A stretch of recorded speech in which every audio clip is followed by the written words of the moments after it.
Tokyo is very interesting because the obvious shot is when it's really chaotic, right? Where there are thousands of people going through the subway system or just going through the streets in Shibuya or in Ginza.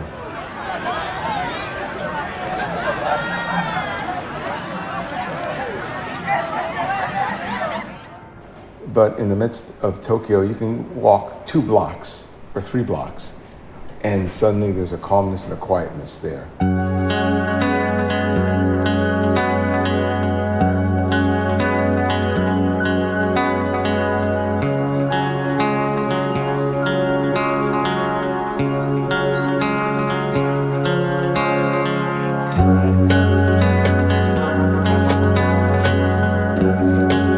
Sam Abel talks about how transformative Japan was for him.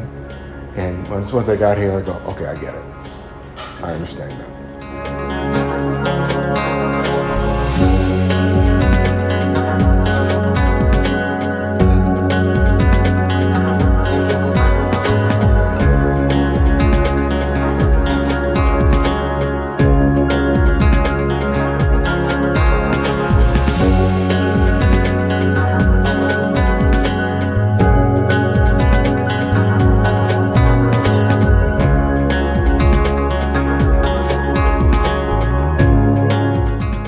What happens is that the students, they produce pictures that inspire me, especially when I have them photographing without looking through the viewfinder or the LCD, or force them to use slow shutter speeds or to move the camera.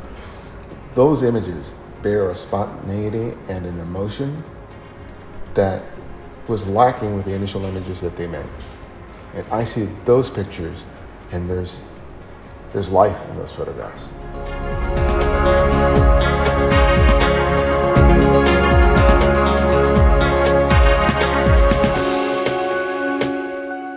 Your unique talents as photographers is being revealed here.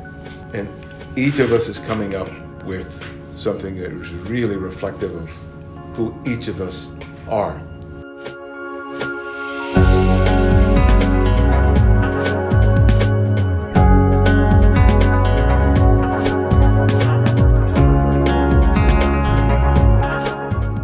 I didn't recognize it at first, but I think the value of photography for me was that it gave me a voice. I stuttered as a kid. I felt very awkward. I never really fit in. But when I had a camera, people would look at the pictures and they would respond to the photographs.